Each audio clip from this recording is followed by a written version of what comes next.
que se siga sumando la gente. Buenas, ¿cómo andan? Buenas tardes. Hola Juan, Bien, hola Salva, ¿cómo están? ¿Todo bien? buenas. Hola Ale. Buenas tardes para todos. Bueno, esperen un minutito que se siga sumando gente, así ya arrancamos con la presentación y ya podemos empezar la charla. Bueno, empiezo hablando un poquitito, más que nada para presentar. Hoy vamos a estar hablando un poquito de la prevención de lesiones en la vuelta al deporte, tema que presupone algunas complicaciones para nosotros. Va a estar disertando Juan Cruz Goicoechea, la mayoría lo conoce, los que no, es licenciado en kinesiología. Trabajamos juntos en BAST, trabajó conmigo también en Acasuso y ahora es parte del staff del cuerpo médico de AFA. Así que bueno, ni bien tuvo la idea de hacer esta presentación, la verdad que no lo dudé, me parece muy interesante y por lo que veo hay mucha gente, la mayoría está ligada al entrenamiento y en el fútbol, tanto profesional, hay mucha gente que trabaja en el fútbol profesional por lo que veo, y en el fútbol amateur. ¿Se me está escuchando bien, no, Juan? ¿Todo perfecto? Sí, yo te escucho bien. Bueno, buenísimo. Bueno, por lo que veo hay tanto preparadores físicos como directores técnicos, kinesiólogos, algunos médicos también y jugadores, ¿sí? Así que tenemos un poquito de todo y la charla, la idea es que tenga utilidad para todos, ¿sí? Quizás a algunos le va a servir más, a algunos menos, pero creo que la estuvimos terminando de armar el otro día, la armó toda Juan, pero la estuvimos chusmeando el otro día y me parece que va a tener utilidad para todos. Creo, bueno, le pusimos el título de kinesiología básicamente porque creemos que el cuerpo médico se debería encargar de organizar o ordenar esto, más que nada en la vuelta del deporte, pero me parece que para los profes le va a dar muchas herramientas para organizarse, ¿sí? Y a los jugadores nos parece también importante que participen, porque bueno, el proceso de entrenamiento tiene dos partes importantes que son el entrenador y el entrenado, ¿sí? Y si el entrenado no entiende por qué hace tal o cual cosa y no se la cree, creo que el proceso se ve sí o sí distorsionado y no es igual de efectivo, ¿sí? Entonces es importante que se entienda cuáles son los conceptos y por qué hacemos tal o cual cosa para volver al deporte. Así que creo que nada, bueno, sí, lo último es, también creemos que la prevención son varias otras cosas aparte de lo que vamos a hablar hoy, que tiene que ver quizás con la nutrición y lo psicológico, que se va a ver afectado directamente en este proceso de aislamiento y que no lo vamos a abarcar obviamente en esta charla, pero bueno, de todo lo que podamos hablar sobre el tema lo vamos a conversar. Cualquier duda que tengan las pueden escribir por el chat y la vamos a ir contestando, la va a ir contestando Juan Cruz en algunos parates que va a ir haciendo durante la charla, ¿sí? Lo que les pido es que se mantengan en silencio, cosa de no perturbar con algún sonido o algo por el estilo, ¿sí? Así que creo que nada más. Perdón, lo último. Si se hace demasiado extensa, en algún momento vamos a hacer un pequeño corte, así tomamos un café, alguno el que necesitaba el baño, alguna pausa de no más de 5 minutos. Bueno, Juan, todo tuyo. Bueno, buenas tardes a todos. Algunos me conocen, algunos no. Bueno, yo hice la introducción, Salva, y es un poco la idea de esta charla, es que la empecé a armar un poquito cuando vi que se demoraba todo esto de la pandemia y del aislamiento, y sabiendo que iba a haber un poco de problemática cuando querramos volver al deporte. Así que nada, en realidad es un poco el enfoque que le damos día a día, tanto en BAS como en el trabajo de la selección y lo que con Salva hacemos en la parte de kinesio y de trabajo de campo. Es un poco lo que hacemos y agregarle un poco esta problemática del aislamiento, y ahí quiero que empecemos a participar todos porque nadie tiene la verdad, así que estaría bueno que se enriquezca después la parte final de la charla con opiniones de ustedes y comentarios y ver a qué llegamos entre todos, más que nada, sabiendo que hay tanta gente que trabaja en deporte. Así que nada, vamos a arrancar con esto. Bueno, básicamente la charla prevención de lesiones. Y vamos a arrancar con 2 preguntas, como le decía Salva, que mucho se habla de ejercicios preventivos y de prevenir lesiones, pero quiero un poco la opinión de algunos, si se anima, a ver lo que es qué es prevenir lesiones para ustedes y qué son los ejercicios preventivos y cuáles. Si alguno se anima a contestar estas preguntas.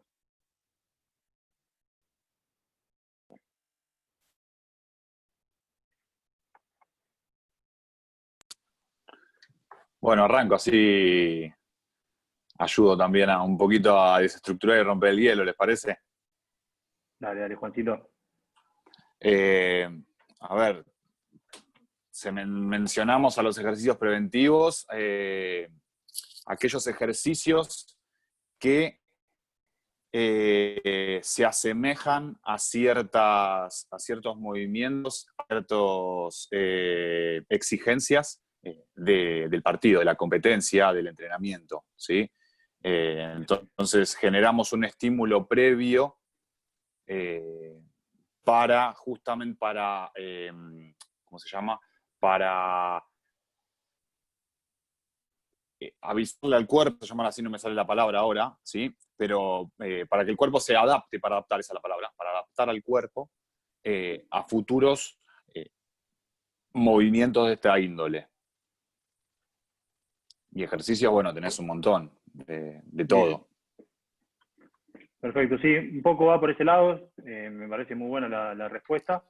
Y sí, son una parte de los ejercicios preventivos, los precompetitivos, que nos activan todo lo que es el sistema nervioso y lo neuromuscular para la posterior competencia. Eso es una parte. Pero bueno, a ver si alguno tiene más otra opinión sobre esto, pero me parece un buen inicio para dilucidar qué es esto. Y hoy Juan, te voy a dar una mano con esta. Se habla mucho de ejercicios preventivos como el entrenamiento del core y de la zona media. Y Bien. del trabajo de la propiocepción. Bien, también. Así que bueno, vamos a darle inicio. A ver, lo vamos a ir contestando con lo que va pasando en las filminas. Más o menos los temas que vamos a tratar son qué es una lesión, incidencia, y por qué nos lesionamos, las podemos prevenir, como pregunta, qué son los ejercicios preventivos, cómo desarrollar un plan preventivo y recomendaciones para el final del entrenamiento y la vuelta al campo. Estos son los temas generales que vamos a tratar. Para saber lo que son los ejercicios preventivos o cómo prevenir lesiones, primero tenemos que saber lo que es una lesión. Epidemiológicamente, para datos, para acumular datos, básicamente, se habla que una lesión es cualquier molestia física sufrida por un jugador que requiera atención médica o resulte en una pérdida parcial o total de los entrenamientos o competiciones. O sea que no habla de algo estructural, sino que habla de todas las lesiones en general y cómo te hacen perder tiempo. Eso es lo que refiere epidemiológicamente una lesión. Los grados de lesión tenemos, en la mayoría de la bibliografía aparecen divididos en estos 4 grados. Menor de 0 a 4 días, leve de 4 a 7 días, moderada 7 a 28 días y grave de 28 días en adelante. Fijémonos que moderada y grave son mucho menos días de lo que quizás usualmente pensamos. ¿Y por qué nos lesionamos? Básicamente hay muchos factores. Los factores intrínsecos, que son los propios nuestros, la edad, el sexo, el biotipo, la nutrición, nivel físico, lesiones previas, estado psicológico. Algunos los podemos modificar, como la nutrición, el nivel físico, el estado psicológico, algunos no. Los factores extrínsecos, que son el deporte que practicamos, la regla del juego, el terreno, la indumentaria, eso también van a generar todo un factor por qué nos lesionamos. Y después tenemos un evento desencadenante, no nos lesionamos estando sentados en un sillón, sino que nos lesionamos básicamente por algo que lo desencadena. Venimos con todo este bagaje de los factores intrínsecos y extrínsecos, y tenemos un sprint, nos hacen una falta, un golpe, una torsión, una caída, algo que desencadena esa lesión. Eso básicamente por qué nos podemos llegar a lesionar. Entonces, un poco respondiendo a la primera pregunta, ¿cómo las tratamos de prevenir? Entonces tenemos que conocer el deporte, las lesiones que hay en ese deporte. No es lo mismo un remero que un jugador de fútbol, cómo vamos a encarar las lesiones, las reglas de ese deporte, las capacidades físicas que se requieren para ese deporte, si es más de resistencia, más de velocidad, si es mixto. Conociendo a nuestros atletas o pacientes, la historia clínica es fundamental, ya que el mayor predictor de una lesión futura es una lesión previa. O sea que si vos tuviste un desgarro, lo más probable es que tengas un desgarro en la misma zona. Eso habla un poco de las recuperaciones y las vueltas ante el tiempo. La evaluación de nuestros atletas para ver dónde tienen déficit, el desarrollo de un programa y después llevarlo a una estadística. Si ese programa es efectivo o no. De eso, básicamente, salen los ejercicios preventivos. Así que un poco a veces creo que compartimos el mismo pensamiento con Salva. Hablamos de ejercicios preventivos porque agarramos una banda elástica o hacemos algo con una baja resistencia, y quizás habría que replantear esta definición de ejercicios preventivos y ver si realmente previenen algo. Yo creo que es un poco la temática de esta charla. Entonces, bueno, por ejemplo, esta charla está más orientada al fútbol, porque es en lo que más trabajo, pero esto se puede aplicar a cualquier deporte y conocer básicamente cualquier deporte, cada uno lo puede aplicar a lo suyo. Los tipos de lesiones del fútbol, el 93% de las lesiones son de miembros inferiores. O sea que si yo estoy haciendo ejercicios preventivos o bastante ejercicios preventivos para, no sé, para prevenir lesiones de hombro, no digo que esté mal, está bien, generalmente tenemos que cuidar el estado de salud en general, pero voy a estar dentro del 7% de las lesiones y quizás estoy aplicando mal el tiempo. Entonces, como tenemos, 93% de las lesiones son en miembros inferiores. Musculares y tendinosas tenemos entre el 20 y 40%. Esguinces de rodilla, de tobillo, los más frecuentes, entre el 15 y 25. Contusiones, que son golpes, 15%. Fracturas, un porcentaje muy mínimo, entre el 3 y el 5%. Las regiones más afectadas son el muslo y el pubis, y la rodilla y el tobillo. Entonces acá vamos un poco dilucidando lo que son los ejercicios preventivos y hacia dónde los tenemos que apuntar. Porque siempre tenemos un periodo de tiempo limitado, o sea, tenemos que tratar de aprovechar el tiempo lo mejor posible. Después, en la incidencia de lesiones en los hombres, tenemos 8 o 9 lesiones por 1000 horas de práctica de fútbol, que son 27, o sea, un promedio entre 27 que sean en los partidos y 4,1 que sean en los entrenamientos. O sea, tenemos mucho más lesiones en partidos que entrenamientos. Este promedio me da 8 o 9 lesiones. Esto ya me va sirviendo para ver si mi plan es efectivo o no. Si estoy por debajo de las 9 lesiones cada 1000 horas, estoy haciendo un buen plan preventivo. Si estoy muy por arriba, estoy haciendo un mal plan preventivo. Más o menos un equipo europeo de primera división entrena 243 horas y tiene 41 horas de partido.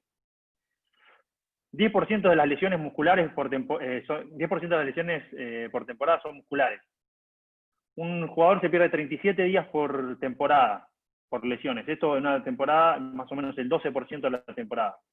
O sea que es bastante. 21 y 28% son por falta.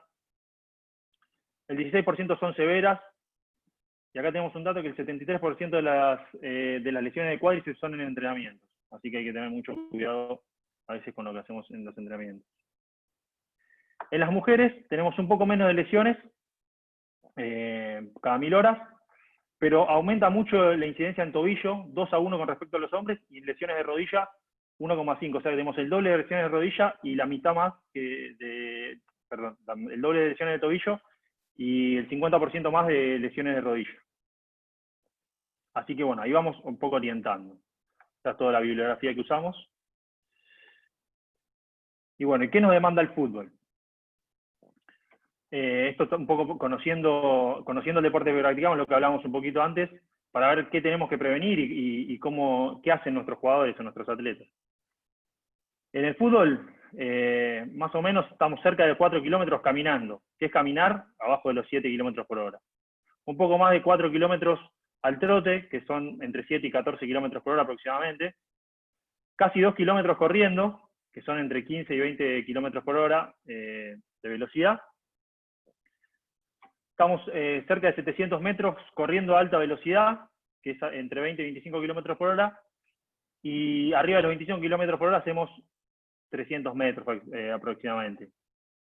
Estos dos últimos parámetros arriba de los 20 kilómetros por hora se llaman acciones de alta intensidad. Y esto, la bibliografía habla porque es generalmente donde se producen las lesiones, son momentos o acciones críticas.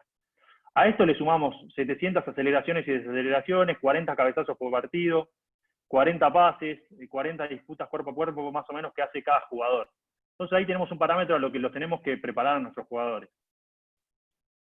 En las mujeres es más o menos lo mismo, quizás en un poco menos de sprint, pero en líneas generales es bastante lo mismo.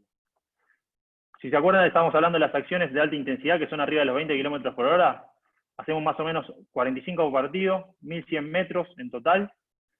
Los piques estos o carreras de alta velocidad son entre 8 y 16 metros, duran entre 2 y 4 segundos y la velocidad promedio es de 28 kilómetros por hora.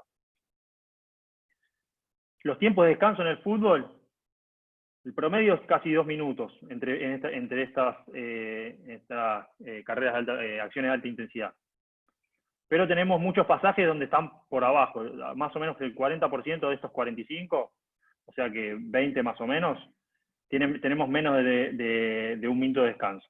Entonces ahí es donde nos empezamos a fatigar y empiezan a aparecer las lesiones. Porque una carrera de alta velocidad, un deportista más o menos entrenado, cada 2 minutos no lo fatiga tanto.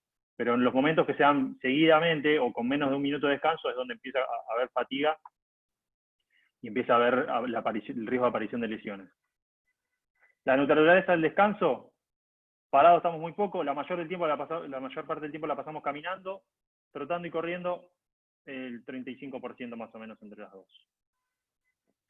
Y después tenemos periodos más intensos. Hay 5 minutos más intensos en el fútbol, donde generalmente está el riesgo de lesión, porque es donde más acumulación de fatiga generan los jugadores.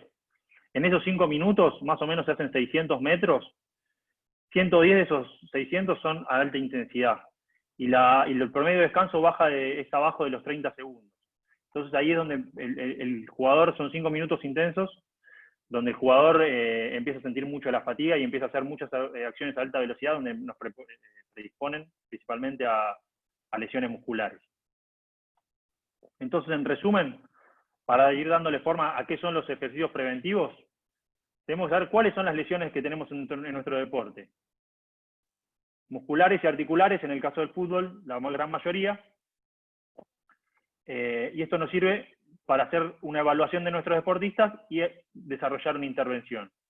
¿Cuántas lesiones que tenemos cada 1000 horas? Más o menos eran 8, dijimos. 27 en los partidos y 4 en los entrenamientos.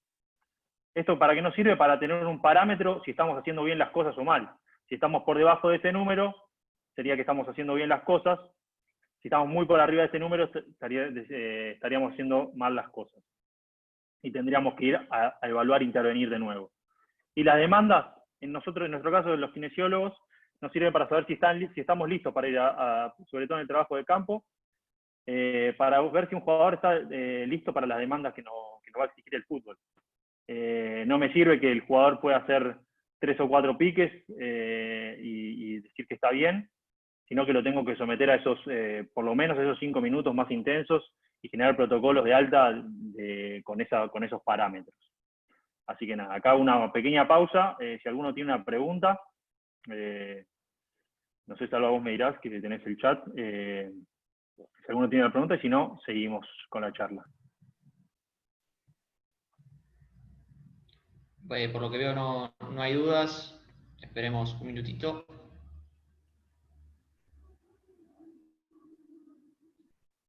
Métele, Juan, si querés. Perfecto. Bueno.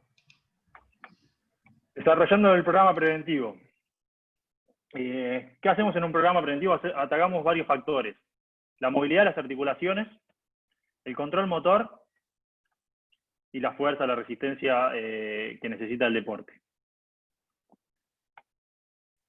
En cuanto a la movilidad, la movilidad es muy amplio, vamos a tocarlo un poquito este tema. pero bueno, vamos a tocar los factores claves de la movilidad, sobre todo en el fútbol. Tenemos la dorsiflexión de tobillo, cuando es menor a 40 grados, menor a 40 grados, tenemos altos riesgos de lesión, sobre todo lo sufre la rodilla o lo termina sufriendo el pubis. Pero bueno, está bastante documentado que cuando tenemos menos de esta dorsiflexión, la cadena ascendente hace que empecemos a lesionar otras estructuras o el mismo tobillo. Y otro problema de movilidad que se correlaciona bastante con lesiones es la rotación externa e interna de la cadera. La rotación externa es más o menos 50 grados y la interna es 40, generan un total de 90. Estos a veces se compensan entre una y la otra. Generalmente, por ejemplo, los jugadores en la pierna hábil tienen menor rotación interna,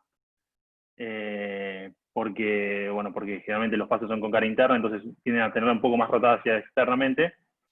Pero generalmente cuando tienen menos de 85 grados en la combinación de estas dos, que lo óptimo sería 90, cuando tienen menos de 85 es cuando más riesgo de lesiones de pubis tienen. Así que bueno, es una evaluación que podemos hacer. Control motor. Bueno, acá viene una preguntita. ¿Qué es el control motor? Pues habla mucho del control motor y me gustaría saber si alguien tiene una idea de qué es el control motor o se anima a dar una definición. ¿O qué le parece que es?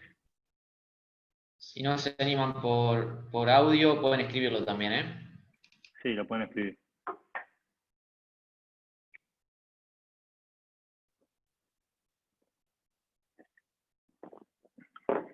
Vos me dirás, Alba. Si están tímidos todavía, seguimos.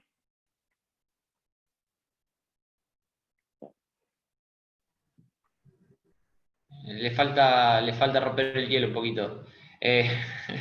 Dale, seguí. A ver. Seguí, Juancho. Dale. Bueno, básicamente, para no entrar, es bastante complejo lo que es el control motor, pero lo que es el control motor es poder ejecutar la acción que pienso correctamente. En lo cuanto a los ejercicios que hacemos, es principalmente para prevenir las lesiones relacionadas a lo articular. Estos son los esguinces de rodilla, de tobillo, ya que acordémonos que el 20% de las lesiones del fútbol son esguinces, 8% son por aterrizajes fallidos, y el 28% son por faltas.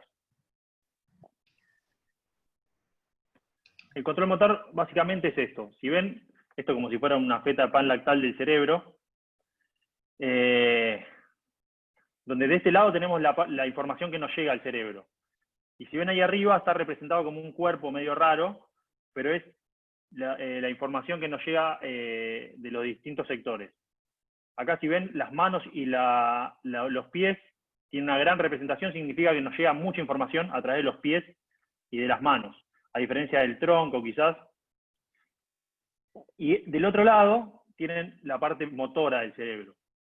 Y se ven que los pies y las manos también siguen teniendo un gran tamaño. Esto significa que pueden generar muchos movimientos finos, o sea, el control motor, básicamente.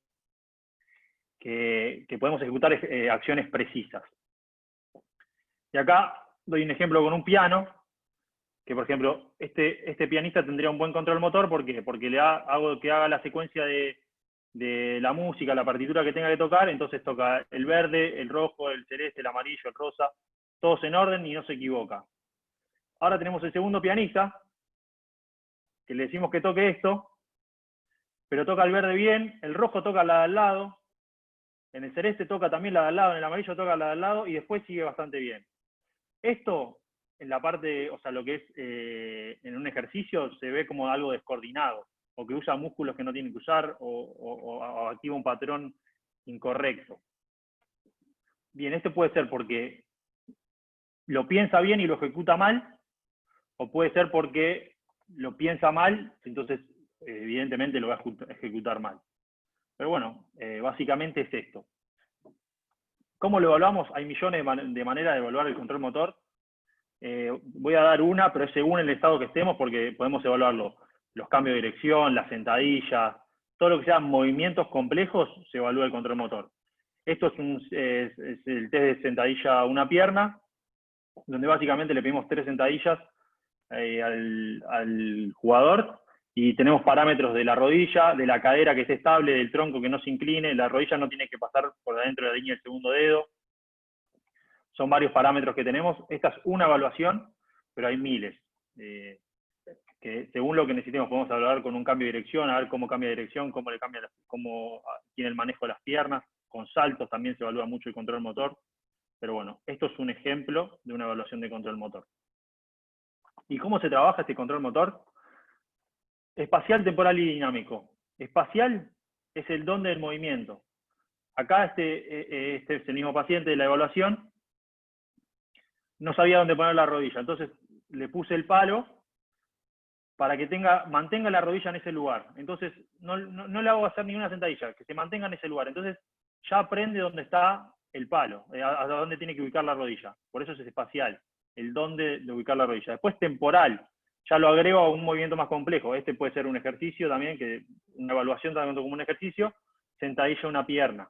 Entonces hace la sentadilla a una pierna ya sin ninguna referencia y trata de mantener alineada la rodilla.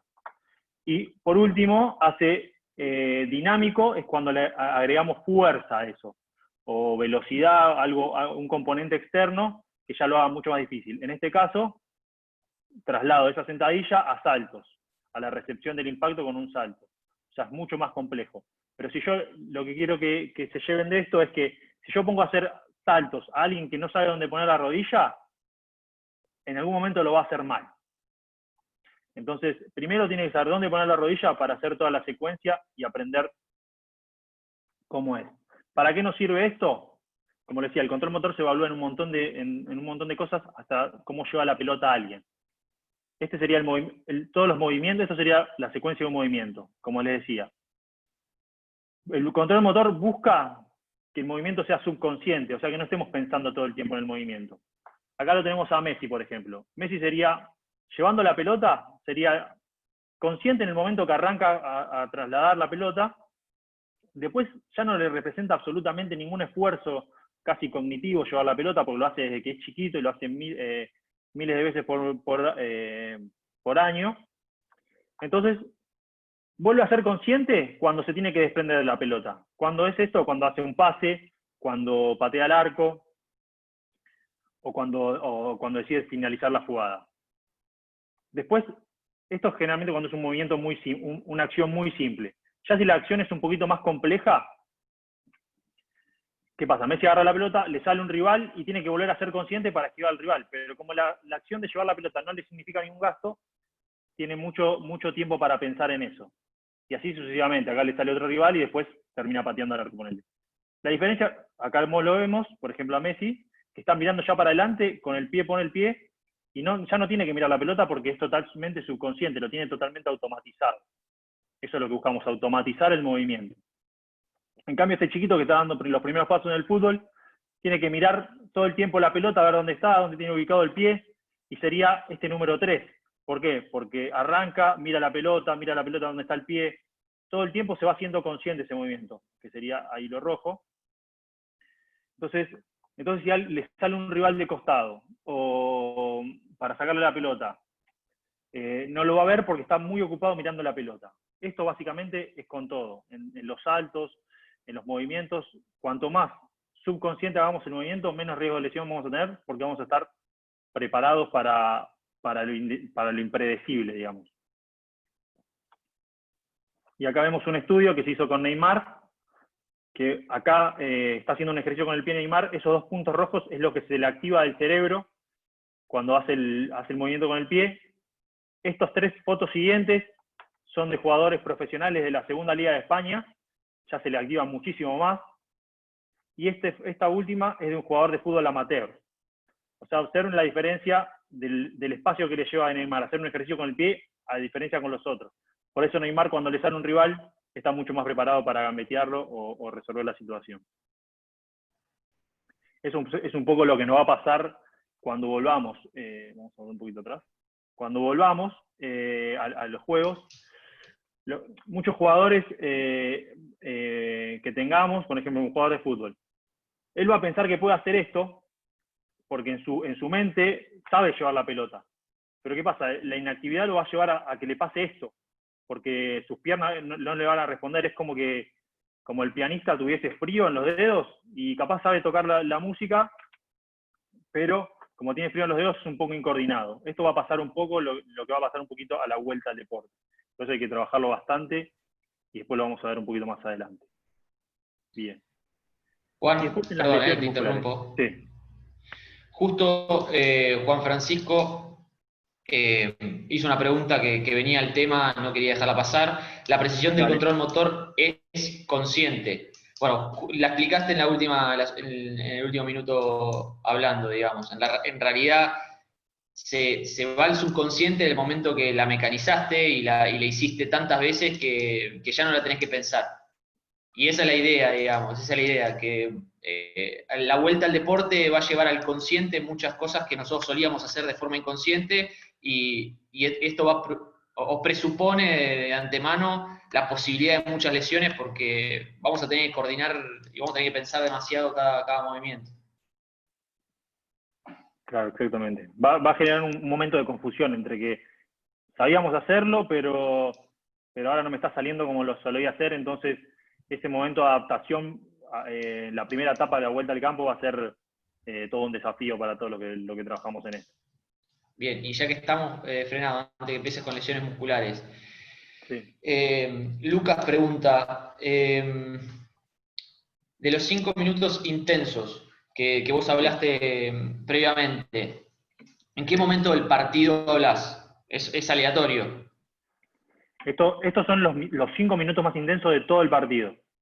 La característica que tiene esto es que después de los 5 minutos más intensos del partido se da un decaimiento en el rendimiento que hace que el jugador se la pase mucho tiempo más caminando y después vuelva a un punto intermedio en los otros 5 minutos. Bien, o sea que ¿Entiendes? cada deportista, cada jugador tiene sus 5 minutos en el partido donde va a dar todo, donde va a dar, digamos, esos 5 minutos intensos y después tiene un tiempito de baja post Sí, esos 5 minutos. exactamente. Exactamente. Bien. Generalmente esos 5 minutos se ven afectados, los siguientes 5 minutos después de esos 5 minutos más intensos se ven afectados por un decaimiento grande en el rendimiento, que después de cuando pasan esos segundos 5 minutos, vuelve a retomar, no obviamente en la intensidad de los 5 minutos más intensos, pero vuelve a retomar. Pero le tarda como 5 minutos recuperarse de eso. Bien, y bueno, en cuanto al tiempo del partido, en el momento del partido, es aleatorio, puede pasar a los primeros 5 minutos como a los últimos y depende absolutamente de la dinámica del partido y del sí. equipo. Y quizás, y esto es hablando del jugador, porque quizás a tus defensores les pasa en un momento y a tus delanteros les pasa en otro momento. Hay que ver eso también. O a tu banda derecha le pasa en un momento y a tu banda izquierda le pasa en otro momento. Esos son los minutos más intensos que sufre cada jugador. Perfecto. Pero bueno, después tenés el promedio general de cada cuánto hacen sprint, que estaba ahí detallado un poco. Bien. Otra pregunta que ahora sí viene con el tema. En cuanto que, digamos, se hacen ejercicios preventivos específicamente por puesto, esto no sé si lo íbamos a abarcar un poquito más adelante, pero Damián lo preguntó. No, esto fue algo general. Esto fue algo general, pero obviamente hay diferencias posicionales. Los datos que yo di son generales, pero hay diferencias posicionales que deberíamos abarcarlo más en específico porque llevaría un poquito más de tiempo. Bien. Sí, pero nada, en líneas generales no son tan distintos, pero hacia datos generales te doy que, por ejemplo, es bastante sabido, pero los defensores laterales y los volantes laterales hacen más recorrido, más de metros, más distancia de alta intensidad en metros, y por ejemplo los defensores centrales y los delanteros centrales, o sea, los puntas, tienen más tiempo de descanso entre sprints. O sea, quizás son más intensos y más rápidos, pero tienen más tiempo de descanso. Y los que juegan por las bandas tienen mucho menos tiempo de descanso. Bien. Bueno, sí, como para responderle a Damián lo que pregunta en cuanto a lo que es ejercicio preventivo por puesto, si queremos hacer ejercicios preventivos reales, no debería ser solo por puesto, sino por persona. Y que venga atado a una buena evaluación previa y a los déficits de fuerza, a las asimetrías y a qué falta de control motor. Entonces, no tanto, más que por puesto. O sea, cada persona debería tener un plan preventivo personal. Ese sería lo ideal. Si hablamos en el deporte, donde quizás hay un profe y un kine para todo el cuerpo, para todo el plantel, si lo dividís por puesto me parece bastante acertado, digamos. No sé si coincidís conmigo, Juan. Y aparte quizás el fútbol, salvo el arquero, no tiene tantas diferencias posicionales. Aquí, no sé, quizás el rugby tiene más diferencias posicionales, otro deporte tiene más diferencias posicionales, que sí ameritan mucha diferencia entre entrenamientos preventivos o entrenamientos diferenciales. Pero sí, obviamente el escenario ideal es el plan personal, que evalúe, por eso lo ponemos, evaluar a tu atleta, o sea, evaluarlo y tratar sus deficiencias. En líneas generales vamos a hablar de la mayor, por eso hablamos de la mayor incidencia de lesiones y cuáles son la prevalencia, para cuanto más amateur podemos trabajar o cuanto menos recurso humano tenemos para evaluar, quizás a veces no tenemos tiempo para trabajar. Entonces hacemos un plan general. Pero el escenario ideal, que se da bastante, pocas veces, pues muy difícil lograrlo, es evaluar a cada uno en particular. Excelente. Bueno, creo que respondió todas las preguntas. Marian Albisati tiene una. Marian, si querés poner el micrófono y aprovechamos este momento que ya estamos haciendo varias. Dale, buenas. Sí, en realidad yo obviamente no podía, soy psicóloga y no podía dejar de pensar en el atravesamiento de los factores psicológicos en todo esto cuando decías que, digamos, toda esta cuestión de la predisposición que tiene, más allá de la preparación que tiene un jugador antes de un partido, en la fluctuación del estado mental o del estado psicológico de cada vez que le toca ejecutar o jugar un partido. Y pensaba que es algo que me pregunto siempre, digamos, en la parte más psicoeducativa con respecto a lo que es la propiocepción y la interocepción. No sé si ustedes lo trabajan, pero como para que la misma persona tenga a la hora de afrontar una competencia o un entrenamiento la capacidad de reconocer sobre su propio cuerpo si en ese día está en sus condiciones óptimas, porque vos pudiste haber evaluado en unas condiciones y después la persona se puede encontrar en otras condiciones mentales, no solo físicas, y creo que eso tiene incidencia en la disponibilidad física. Entonces me preguntaba, y la pregunta era, ¿cómo se trabaja desde el lado de ustedes, digamos, desde la kinesiología o la preparación física, en lo que es la interocepción y la propiocepción? Si se tiene en cuenta, si se labura desde ahí. A vos, Salvador. Juan. Sí, está bien.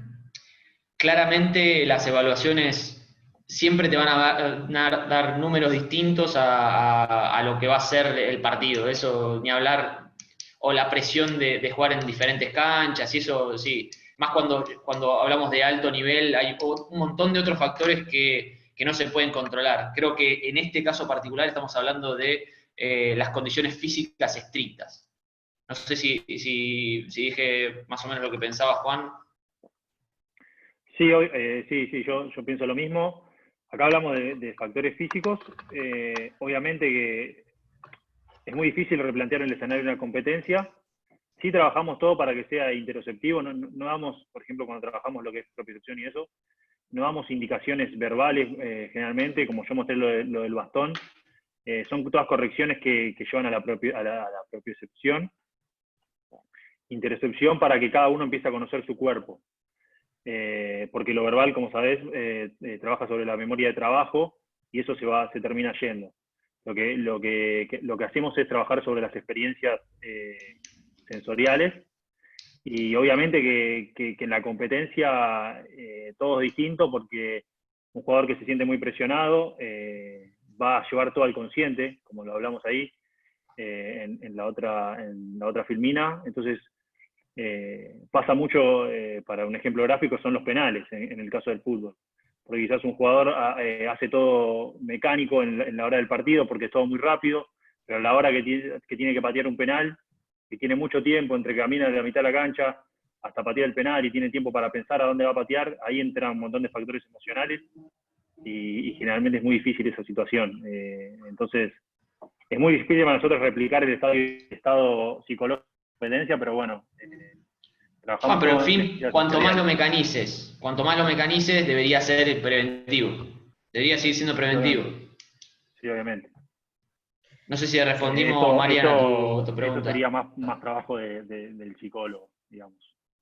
Claro. Sí, supongo que es un trabajo interdisciplinario también, ¿no? Pero sí respondieron. Me refería más por ahí a la parte que tiene que ver con esta capacidad de reconocer en ese momento las sensaciones, por ejemplo, como cuando aparece el mínimo dolor, por ahí a los deportistas nos cuesta o les cuesta reconocer cuando aparece una molestia y hasta que no aparece un dolor más intenso no se frena, no se para. No, Entonces yo no creo que apuntaba un poco más a eso. ningún jugador te diga que va a parar porque tiene demasiada presión para jugar el partido. Me parece que no, por lo menos nunca me pasó y acá hay varios exjugadores presenciando la charla y calculo que no habrá pasado por algo parecido.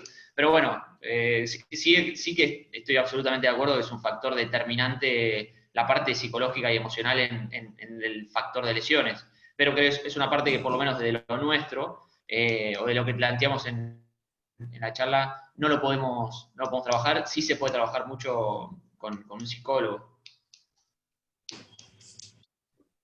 ¿No? Eso lo sabes mejor vos, me parece. Yo creo que es un trabajo conjunto netamente desde mi punto de vista, pero, o sea, Bien. no podría verlo por separado, porque ya cuando trabajas la propiocepción, desde lo técnico, desde los gestos, desde corregir posturas, si es una persona que trabaja desde un lugar consciente de registro, probablemente tiene más posibilidades después de reconocer sus límites. No me refería a sensaciones como a emociones o a la sensación de presión, sino a sensaciones Bien. físicas, ¿no? De cómo está mi tonicidad muscular, Ah, etcétera. está bien eso, tipo estatoestesia.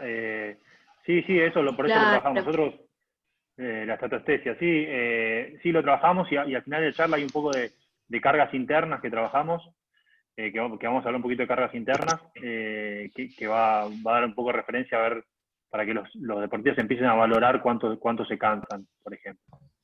buenísimo. Bien. Gracias. Juan, tenemos un par de preguntas más. Sí, bueno, mejor. ¿Querés que las hagamos ahora? Dale. Pues bueno, Sí, las hagamos hacemos ahora, sí. ahora. Hacemos ahora un par de preguntas más. Jorge, ¿querés habilitar el micrófono para preguntar? Jorge Barrera. Sí, ahí te habilito. Ahí está. Hola, ¿cómo están? Gracias, Salva, Juan. Buenas, Jorge, ¿todo Hola, bien? ¿Me Jorge, ¿cómo ven? andás? Bien, sí. Se va un poco para acotar a lo que preguntaba Mariana. Bueno, yo para presentarme a los que no me conocen, soy traumatólogo y trabajo en VAS. Y bueno, soy de Córdoba, estuve muchos años en institutos y en talleres y tenés en muchos planteles lo que es un equipo interdisciplinario con psicólogos, con kinesiólogos, con profe de educación física y trabajas mucho lo que es la propia sección. Es más, hay artículos que salieron a nivel arthroscopy en estudios de lo que es fútbol femenino y se notó muchísima menor incidencia de lesiones de ligamentos cuando se trataba en forma conjunta.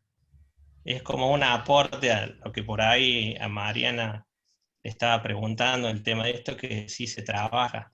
Es más, se toma por ahí clases como individuales o terapias, mucho grupal y dependiendo quién necesite más ayuda o no, pero sí se suma además de todo esto. Era más una Un aporte. aporte Buenísimo, Jorge.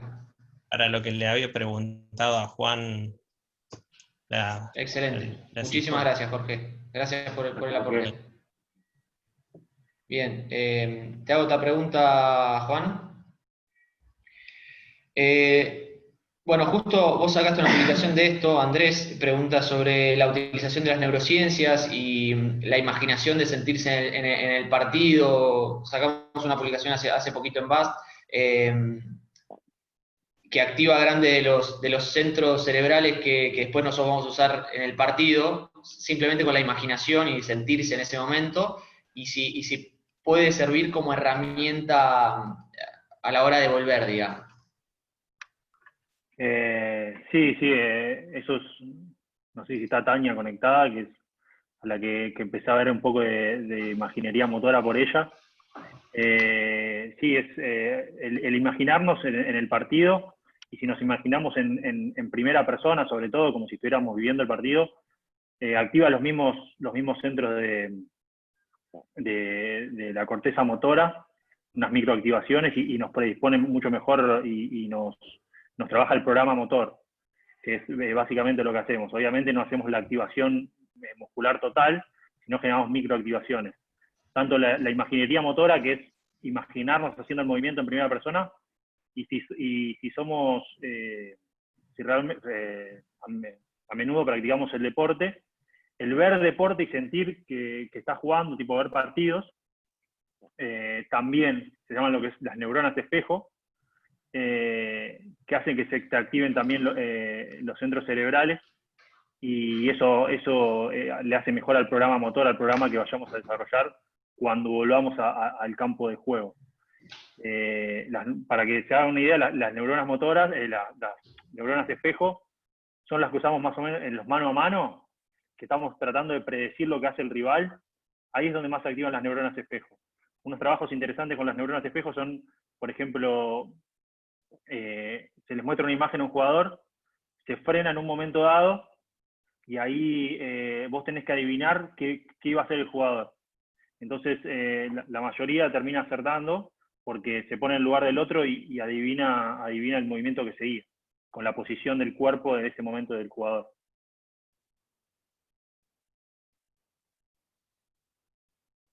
Así que sí, la respuesta es sí. Es muy importante imaginarnos y ver fútbol ahora que volvió la Bundesliga y la Liga Española.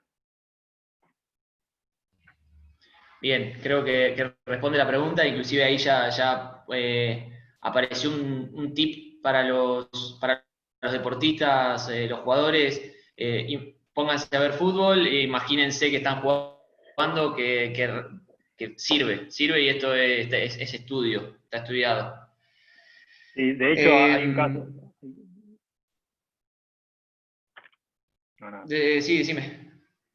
No, hay casos, por ejemplo, que con la elongación, hay gente que se imaginaba elongando y ganaba elongación, elasticidad momentánea, ¿no? Obviamente, pero como que desinhibía el cerebro con la misma imaginación. Muy bien. Bueno, gran dato. Bueno, ¿querés que sigamos? Y acumulo Sí. las preguntas para un poquito más adelante. Dale, seguimos. Ahí están los artículos. Y lesiones musculares. Vamos a hablar ahora, ya pasamos un poco más a lo muscular.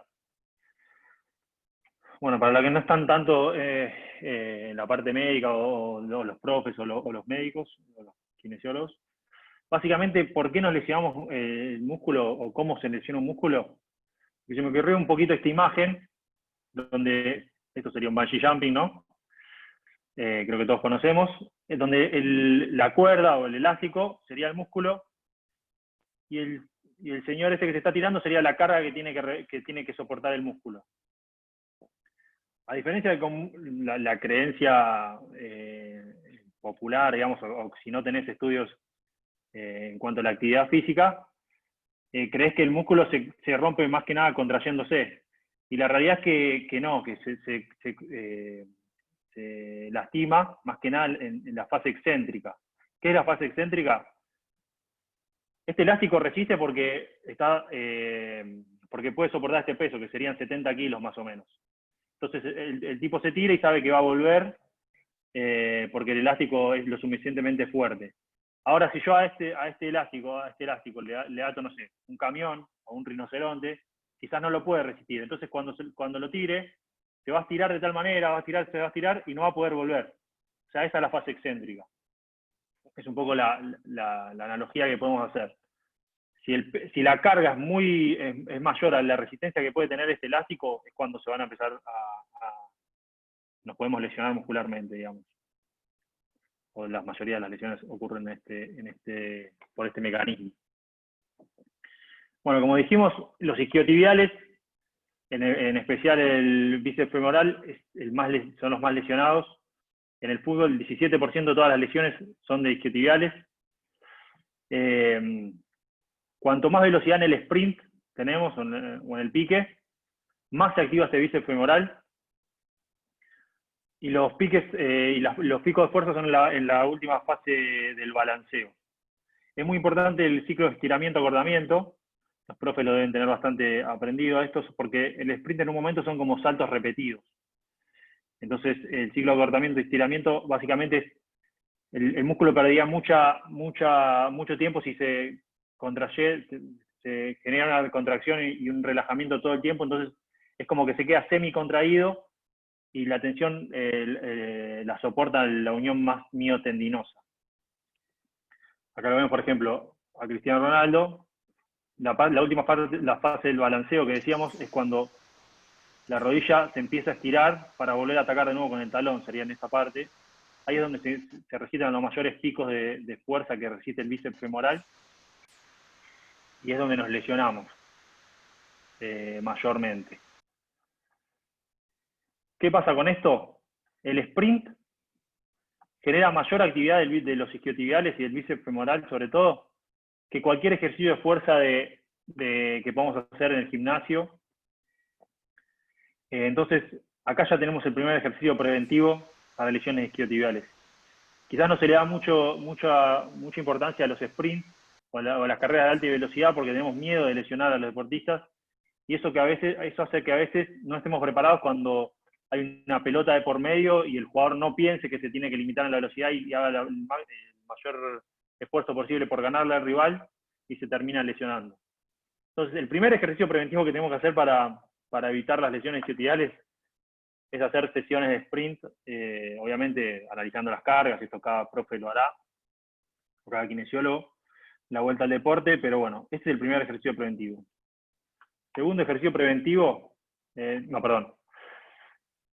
Entonces, ¿qué hacemos? Nosotros, lo que estamos haciendo ahora en BAS, hacemos 2 evaluaciones para ver cuánto riesgo de lesión de isquiotibial tenés. Como dijimos, este es el test de McCall, que básicamente es, agarramos un tensiómetro, que es para medir la presión, el que medimos la presión, el básico. Apoyamos el talón, flexionamos la rodilla a 90 grados, como para aislar el isquiotibial más que nada, y generamos la mayor presión posible. Eso nos da una presión en el manguito, y bueno, esa la tomamos como presión que generamos, como las fuerzas que generamos. Y la segunda evaluación que hacemos para isquiotibiales es con una aplicación que se llama Nordic SAP, que lo que te evalúa es, te dejas caer hacia adelante haciendo el ejercicio nórdico, que es enganchado a los pies, te dejas resistiendo el peso, te dejas caer hacia adelante. Marcás 3 puntos en el trocánter, en la rodilla y en el tobillo, y esto con la medida de lo que medís desde la rodilla hasta la cabeza, y el ángulo de ruptura, o sea que el ángulo hasta donde aguantaste el peso, te saca el torque, que es la fuerza que generás sobre la rodilla. Y eso te da un índice de fuerza. ¿Cuál es el ejercicio preventivo que recomendamos para isquiotibiales? El mismo ejercicio que la evaluación, que es el ejercicio nórdico. Consiste en aguantar el peso, muchos lo habrán hecho, que la mayoría de los estudios documentan que baja hasta el 50% de las lesiones.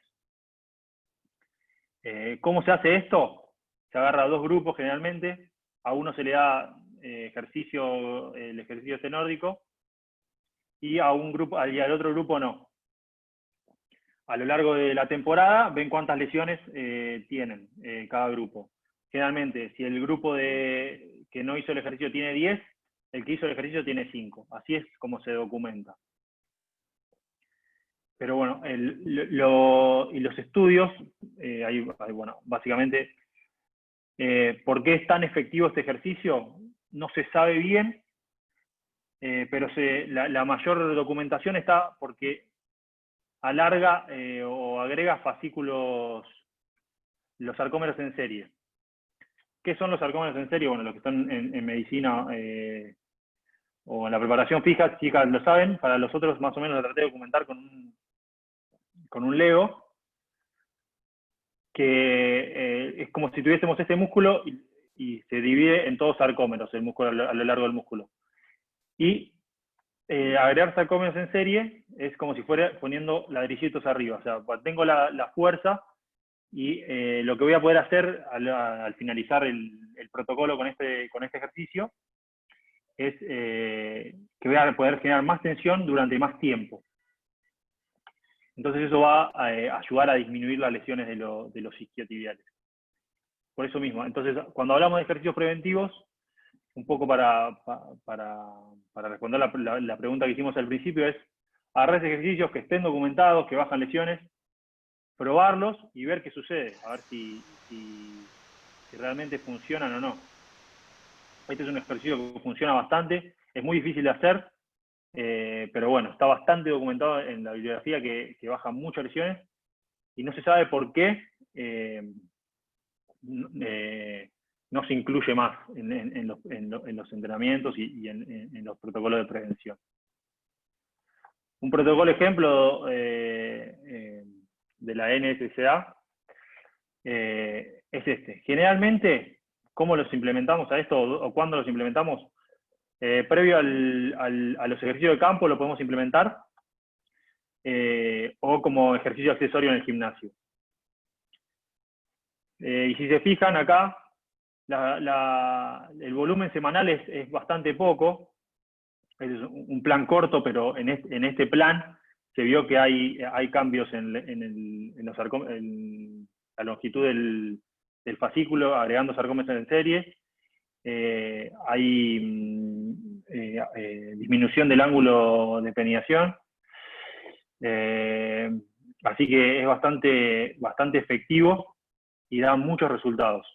Por eso lo ponemos como ejercicio ejemplo. Igualmente hay otros. Pero los requerimientos que tiene que no necesitas equipamiento, solo necesitas un compañero o un lugar para trabarte, como vimos acá, lo hacen bastante bueno, porque otro ejercicio, por ejemplo, que da muchos resultados es el peso muerto, con las rodillas estiradas. Pero ¿qué pasa con esto? Generalmente los futbolistas son reticentes a hacer peso muerto por problemas de espalda, que está mal en realidad, pero bueno, son reticentes de la parte mental, no les gusta, sienten que le va a hacer mal, y sobre todo cuando hacen ejercicios de peso muerto con peso. Lleva mucho tiempo pulir la técnica, y para simular el peso que cargamos al hacer el ejercicio con este nórdico, deberíamos levantar arriba de los 50, 60 kilos de peso muerto, y eso a veces al futbolista no le gusta, y entonces se dejan de lado esos ejercicios. Entonces, esta es una gran variante para disminuir las lesiones de isquiotibiales. Juan, Sí. hago un parate, un segundito, no un parate completo, sino que justo hice una pregunta, bueno, Leo Russo, ahí ya te la respondió Juan Cruz. Ahora voy a hacer una aclaración igual en cuanto a la cantidad de repeticiones y eso es lo que hablábamos con Juan el otro día acerca de este ejercicio.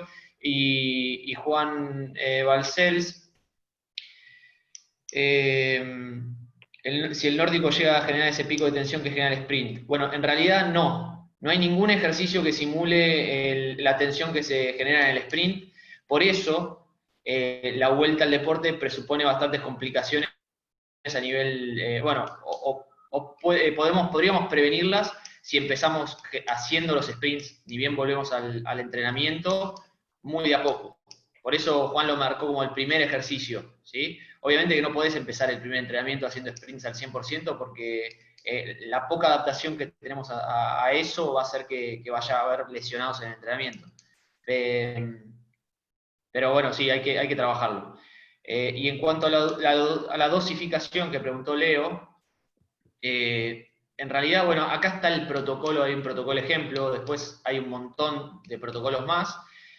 La realidad es que hay que tener bastante cuidado con este ejercicio, porque generar tanta tensión suele generar bastante sobrecarga y ahí aumentarías el riesgo de lesión. Entonces hay que llevarlo muy de a poco, por eso el volumen de trabajo es muy poco. Si ven, son 18 repeticiones por sesión de entrenamiento, si no me equivoco, ¿no? No, por semana. Por semana, Cada- menos todavía. sí, 18 repeticiones sí, por semana. Es muy, muy poco en volumen sí. de repeticiones. Entonces, eso, la idea es que el jugador se vaya adaptando también a este ejercicio. Y la realidad es que ahora tenemos tiempo y no necesitamos más que No, no, espacio y una está bien. persona que te agarre los tobillos. Perdón, Salva, es por sesión de entrenamiento este. Pero Por sesión de entrenamiento. igualmente, este particularmente es por sesión de entrenamiento, pero muchos Sí, arrancan con 2 series de 5 por semana. yo he visto protocolos Ante la que te duda, hacían dos ante series la de duda, 4. claro, ante la duda, arranquemos, la recomendación es arrancar con bajas cargas, baja repetición, perdón, bajo volumen, hasta generar una adaptación, porque es algo que se siente en el isquio, los que tuvieron la oportunidad de hacerlo lo saben, y bueno, o sea, ante la duda, la idea es arrancar con bajas cargas, a bajo volumen, para generar esa adaptación que necesitamos. Excelente. Continuamos. Bien. Pubalgia. 15% de todas las lesiones. 2/3 de las pubalgias en el fútbol están relacionadas con el aductor. O sea, la pubalgia es un fenómeno bastante complejo. Yo lo trabajo como pubalgia, en la literatura extranjera hablan de groin pain, que es dolor inguinal, porque hay muchas patologías que recaen sobre el pubis y bueno, es un poco complejo en este sentido, pero bueno, lo resumí en pubalgia para como no es algo específico que vamos a hablar de la pubalgia, es generalmente los problemas del pubis. Hay que tener en cuenta, como decíamos, volviendo un poco al tema del principio, ¿qué son los ejercicios preventivos? Bueno, si sé que trabajo en el fútbol, sé que 2/3 de las pubalgias me van a venir por problemas de aductor, en especial el aductor largo. Entonces, tengo que hacer algo, o sea, si tengo poco tiempo, lo voy a tener que dedicar a la parte de aductor. Por más que sepa que es una patología de una etiología biomecánica bastante compleja, pero bueno, yo soy convencido que bueno, los ejercicios de fuerza general son lo fundamental, pero a veces nos lesionamos por el eslabón más débil. Y a veces, generalmente el aductor suele ser un eslabón débil, porque todo el tiempo nos estamos moviendo en el plano sagital, y a veces nos olvidamos de los planos, el plano coronal y el plano frontal, y nos pasa que nos terminamos lesionando los aductores. Y acá un dato muy interesante, que un 1/3 de las lesiones terminan en pérdida de la actividad. Un dato muy curioso que habla bastante de la bibliografía es que antes se documentaba poco la pubalgia porque como no perdía esa actividad, no la documentaban en los casos. Pero se empezó a observar que muchos tienen dolor de pubis y no lo expresan, pero sí, no se pierden partidos ni entrenamientos, pero sí caen mucho en el rendimiento. Entonces eso es muy importante. Bueno, acá vemos la primera función del aductor es en los cambios de dirección, generalmente, y en los pases también, con carga interna. Se suele cargar, pero la mayor carga la hace en excéntrico cuando arrancamos y se abre el ángulo entre la cadera y la pierna, o cuando cambiamos de dirección, como está haciendo todo en este movimiento. ¿Cómo lo evaluamos a la fuerza de aductor? Con el squeeze test. De nuevo usamos el tensiómetro, ponemos entre los cóndilos de la rodilla y pedimos una presión. Esto nos sirve para hablar tanto de la fuerza, sobre todo del aductor largo, y nos da índices de cómo está el jugador en la fuerza, por ejemplo, en pretemporada, y ver si estamos mejorando la fuerza a lo largo de la evaluación de la temporada. Y también se descubrió que cuando pierden a cerca del 6%, por ejemplo, evaluamos al jugador en en la semana, en la pretemporada, ¿no? Y nos da X cantidad de fuerza. Por ejemplo, vamos a decir 300 milímetros de mercurio medio de presión. Si ese jugador lo evaluamos en una semana X de temporada y bajó el 6%, tiene mucho riesgo de lesión en esa semana o la que sigue. Entonces nos da parámetros de fuerza y también nos da parámetros de cansancio neuromuscular, que es muy importante este factor tanto en las lesiones de aductor como en las lesiones de isquiotibial, porque no es solo que pierde fuerza porque perdió capacidad de hacer fuerza, sino porque ese sistema nervioso está cansado. Y ahí es donde empezamos a lesionarnos, cuando un poco lo que hablaba, ¿cómo se llama? La psicóloga Salva, que no me acuerdo ahora el nombre.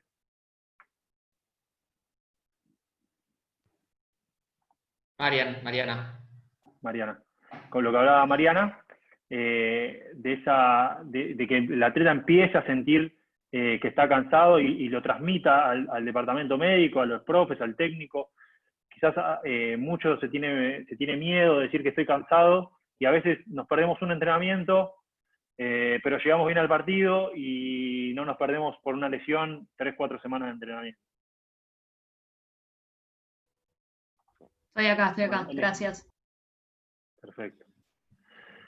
Y bueno, el ejercicio que encontramos para prevenir estas lesiones, que baja hasta el 41% de las lesiones de pubis en el fútbol. Esto, si ven acá, hay artículos que lo avalan bastante este ejercicio, porque aumenta mucho la fuerza del aductor. Es el ejercicio de Copenhague, que es básicamente una plancha lateral, me toman del tobillo y realizo en 3 segundos, bajo y subo en esa posición. 3 segundos para bajar y 3 segundos para subir. Eso también es muy importante, porque a veces tomamos ejercicios y los adaptamos a los tiempos que queremos o a los tiempos que nos parecen, y a veces mantener lo más parecido a los protocolos que se hicieron en estudios nos va a llevar a un mejor resultado. Entonces, quizás si yo hago este ejercicio y lo hago 1 segundo de subida y 1 segundo de bajada, no me da resultado porque no lo hice tal cual lo evaluaron las personas que lo evaluaron. Entonces, muy importante, este ejercicio hace en 3 segundos para bajar y 3 segundos para subir. Y bueno, este ejercicio lo que hace es, a lo largo de las semanas, aumenta la fuerza excéntrica del aductor, y se eligió este ejercicio porque es el que más recluta los aductores. Esto es comparado, básicamente como se hacen estos estudios, comparan distintos ejercicios, entre ellos camilla de cuádriceps, ejercicios con bandas, camilla de aductores, la máquina de aductores, ejercicios con bandas, y los comparan todos poniendo unos electrodos que son electromiografía de superficie. Lo que te miden es la activación de los músculos. Y este ejercicio es el que más activación genera. Por eso se elige este ejercicio, se decidió hacer protocolos con este ejercicio y dieron muy buenos resultados. Dieron que bajan hasta el 41% de las lesiones de pubis. Perdón, Juan, me meto un segundito, una aclaración. Sí. Ahí pues están preguntando, se ve que es una lesión bastante normal. Nosotros en el club, por ejemplo, yo de experiencia que tengo, es así como decís, la cantidad de jugadores, siempre uno por semana que hay que está con dolor de pubis. Acá hay 2 preguntas que hablan de la intermitencia de este dolor, digamos, que preguntan por qué es un dolor que va y viene.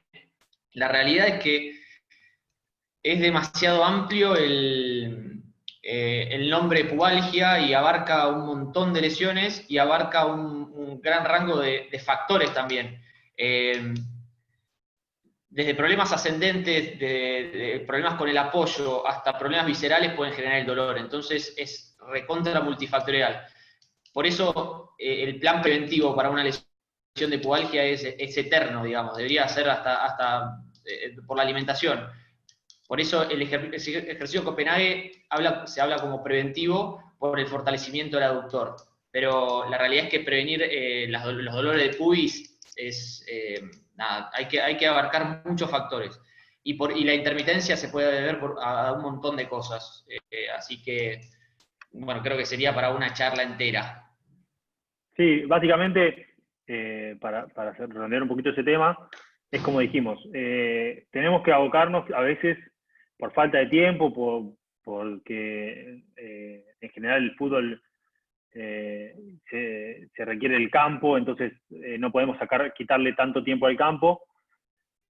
Como vimos un poco antes, 2/3 de las lesiones del fútbol vienen por el aductor, o sea que tenemos un poco más del 60%.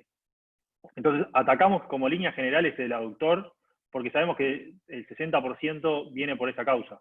Pero hay otro 30%, 30 y pico por ciento, que no viene por esa causa. Y ahí es donde empiezan a aparecer todos estos problemas de pisada, problemas viscerales, problemas de hipomovilidad en la cadera. Así que es un poco complejo eso, pero bueno, como líneas generales, si fortalecemos el aductor, sabemos que podemos bajar hasta el 41%. Por eso habla también que baja hasta el 41% de lesiones de pubis, o sea que hay un 60% que no lo está bajando. Entonces, esas son las que necesitan quizás un abordaje mucho más meticuloso. Perfecto. Excelente. Bárbaro, gracias Juan, gracias Salva.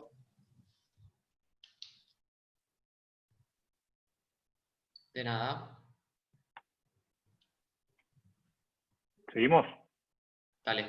Bueno, y acá hay un protocolo ejemplo. Si ven, mira, esto también, acá arranca mucho más bajo. Son por semana, 2 días por semana. Esto está al revés. Es series y repeticiones está alterado. Pero bueno, es una serie de 3 a 5. La segunda semana hace una serie de 3 a 5. Tercera y cuarta semana, una serie de 7 y 10 repeticiones.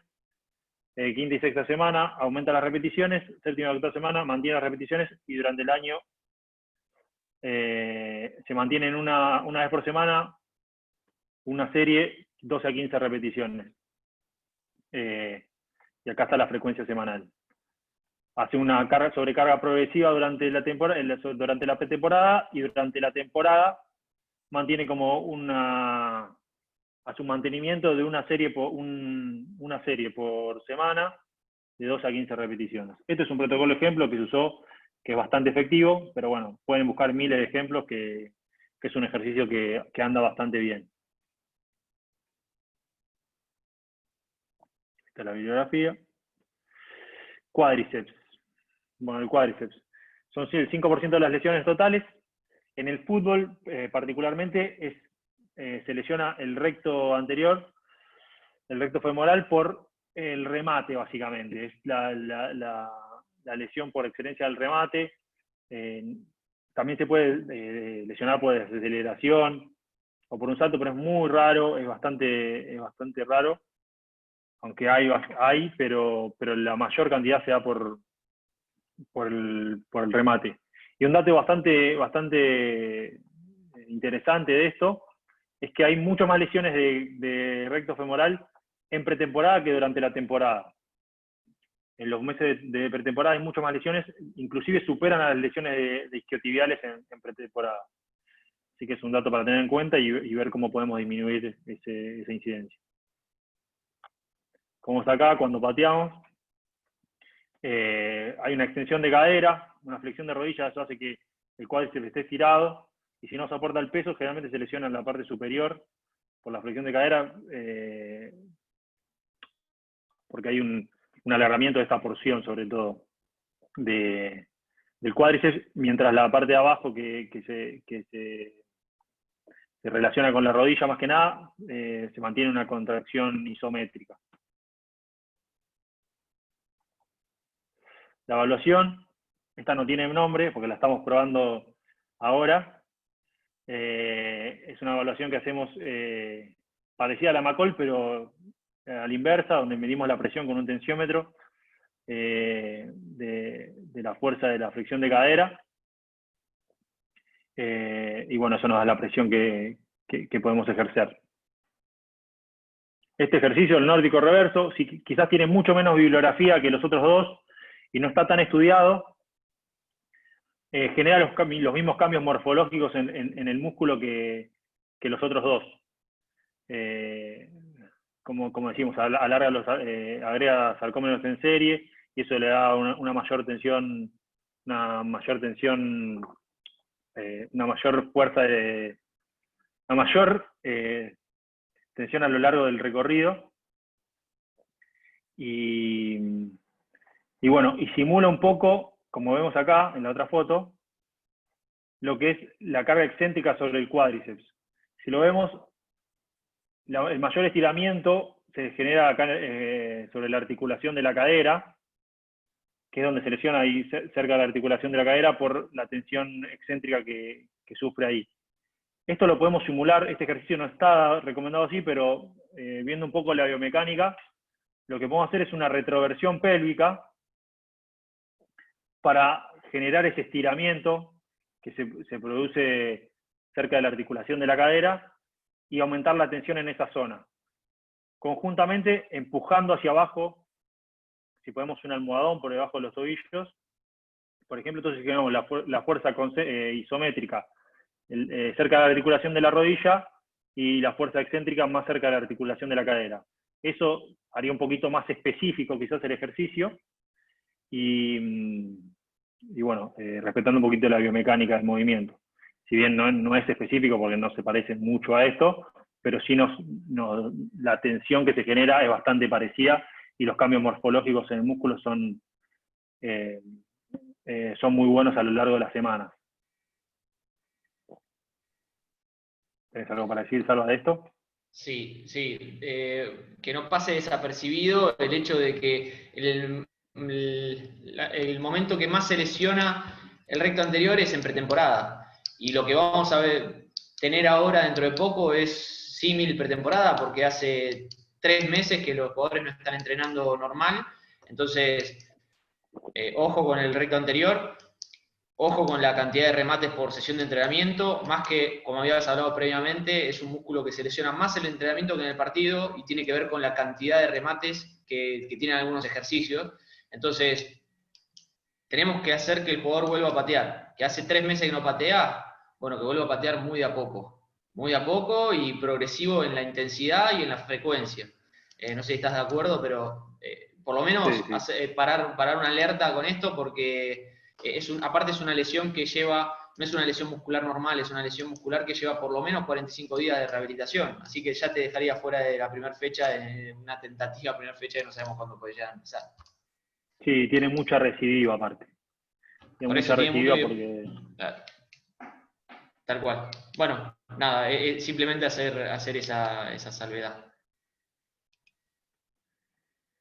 Bien. Progresión a la vuelta del campo luego del aislamiento. Acá quiero que participemos un poquito todos, porque es un poco como un rompecabezas, que teniendo un poquito la forma que trabajamos nosotros, lo armé en base a eso y en base a lo que pienso del trabajo de campo, pero bueno, es algo que es nuevo para todos. Si bien quizás esto lo veo como si fuera a la vuelta una lesión, y el que es kinesiólogo está más acostumbrado a ver esto. Creo que nadie tuvo una situación así antes, y estaría bueno que lo charlemos al final todos, digamos todos nuestra opinión. Lo que se me ocurrió un poquito en cuanto a la vuelta al campo son algo que leí hace poco, que son las capacidades residuales. ¿Qué son las capacidades residuales? Es cuánto te dura, básicamente es cuánto te dura un entrenamiento. O sea, si vos entrenás la capacidad aeróbica hoy, no la vas a perder hasta dentro de 30 días, más o menos, ¿no? La fuerza máxima, más o menos lo mismo. La capacidad anaeróbica glucolítica, más o menos 18 días. La fuerza resistencia, 15 días, y la velocidad máxima, 5 días. O sea, un poco condice con todo lo que venimos hablando. El que más o menos sea resistente aeróbicamente no va a perder tanto, porque esto se suele mantener durante el tiempo. Pero la velocidad máxima y la adaptación a esa velocidad se va perdiendo cada 5 días, vas perdiendo un poco, y ya llevamos 90 días. Esto es muchísimo. Acá tuviste 3 fases, quizás, de pérdida, donde las enzimas oxidativas, todo vas perdiendo. Acá tuviste mucho más de 3 fases. Tuviste muchos ciclos de 5 días. Entonces, la recomendación, más o menos como lo pensé yo, es volver de arriba hacia abajo. O sea, volver desde lo que menos perdimos hacia lo que más perdimos. No sé si es una opinión que comparten todos, pero bueno, más o menos como yo encaré esta vuelta al campo. Entonces, bueno, en cuanto a capacidad física, la fuerza de lo general y preventiva que venimos hablando, hacia lo específico. La parte aeróbica, con porcentaje de la banda, del VO2, como lo manejemos, eso, como dijimos, es lo que menos perdemos y lo que menos riesgo de lesión quizás tenemos en la parte aeróbica. La técnica, propongo que la trabajemos sin oposición al principio para que nos volvamos a encontrar con los propioceptores, volvamos a tener esa coordinación que teníamos y evitemos las faltas por contacto, que se dan mucho. Siguiendo con oposición y sin contacto, o sea que ya le metemos un adversario pero que no se puedan chocar, entonces ya lo hacemos pensar, pero no lo hacemos chocar y evitamos esas lesiones hasta terminar con oposición y con contacto. La velocidad de submáxima y lineal con recuperaciones completas, esto es importante, las recuperaciones completas para no entrar fatigados a la velocidad, ir haciendo adaptaciones poco a poco. Después submáxima lineal y cambio de dirección con recuperaciones completas, progresión a máxima, y después ya así recuperación incompleta y competitiva. Esto sería como las progresiones que armé. Y en cuanto a los reducidos, y acá entramos un poco todos los técnicos que estén en la charla, tenemos los reducidos se dividen en, esto es uno de los trabajos que me pasó Mati Vigeri, que empecé a estudiar un poco eso después de que me pasó eso. Se dividen en 3 grandes grupos. Pequeños, que son de 25 a 75 metros cuadrados por jugador, medianos de 75 a 150 metros cuadrados por jugador, y grandes de 150 a 250 metros cuadrados por jugador. Pensemos que una cancha completa, un jugador ocupa 272 metros cuadrados. ¿Para qué nos sirve saber esto? Porque acá si vemos, hay estudios que dividen, ¿qué hacen los estudios estos? Le ponen un GPS al jugador y le miden la frecuencia cardíaca. Entonces saben los desplazamientos que tiene el jugador y a cuánto del porcentaje de la frecuencia cardíaca máxima se va. Entonces se dividen un poco en estas 4 capacidades, según cuánto de frecuencia cardíaca se fueron y qué movimientos hicieron, si fueron de mucha velocidad, de mucho cambio de dirección. Entonces, se vio que en los reducidos, acá los dividimos por metros cuadrados por jugador, y acá en cantidad de cuadrados de jugadores por reducido. Entonces, sabemos que tenemos en este sector verde trabajamos la recuperación activa. ¿Qué es la recuperación activa? Cuando tenemos pocos metros cuadrados por jugador, menos de 100, y arriba de 5 jugadores por reducido. Después, eso trabajaríamos la recuperación activa. Después tenemos la resistencia, que es la parte naranja, donde tenemos bastantes metros por jugador y pocos jugadores por reducido. Y después tenemos la parte neuromuscular, que trabajamos los cambios de dirección, los frenos, arranques, que son pocos metros cuadrados con pocos jugadores, y por último la velocidad, que es el cuadrado celeste, donde trabajamos con muchos metros cuadrados con muchos jugadores. Entonces, mi enfoque es que trabajemos, una vez que empezamos a ser reducidos, desde la parte de la recuperación activa, como para que se empiecen a familiarizar de nuevo con la pelota, entrando pues en la resistencia, que como si se acuerdan es lo que menos perdimos. Después lo neuromuscular y la velocidad como una parte final, ya que vamos a necesitar adaptaciones morfológicas tanto de los tendones, van a aparecer muchos dolores por sobreuso, como tendinopatía de Aquiles, fascitis plantar, porque desacostumbramos bastante a lo que son los tendones a hacer aceleraciones y deceleraciones, y bueno, la velocidad porque hablamos que perdimos mucho en este tiempo. Entonces, en resumen, sería de lo general a lo específico en la capacidad de físicas. Al principio no metemos los reducidos, sí metemos técnica individual sin oposición, y ya empezamos a meter los reducidos con oposición y sin contacto, y terminamos con oposición y con contacto. Esto sería un ejemplo de trabajo, donde hay 25 metros cuadrados por jugador, un reducido, por ejemplo, que dijimos que cada 2 minutos hacemos un sprint, entonces hacemos 2 minutos de reducido, un sprint no competitivo, porque lo hacemos a la intensidad que cada uno se sienta cómodo, volvemos a hacer un reducido así, y así sucesivamente. Esto los tiempos lo manejará cada uno, pero bueno, es un ejemplo de trabajo como para traducir un poco lo que hablamos. Y bueno, lo último es las cargas internas. No sé si hay alguna pregunta, Salva, antes de que entremos con esto, porque es un temita bastante que tenemos que estar un poquito atentos. Voy a hacer lo más simple posible. ¿Tiene alguna duda? Me parece que es un planteo subjetivo en base a lo que fuiste averiguando y creo que tiene mucho valor la forma de organizar y los últimos 3 cuadros que sacaste realmente para organizar una sesión de entrenamiento en la vuelta al deporte e inclusive organizarla hoy en día en los entrenamientos online para casa, más que nada lo que es el trabajo de fuerza, que es lo máximo que podemos hacer por los espacios. No sé si alguno de los profes que está en la charla o alguno de los directores técnicos tiene alguna duda sobre esto. Vamos a esperar un minutito.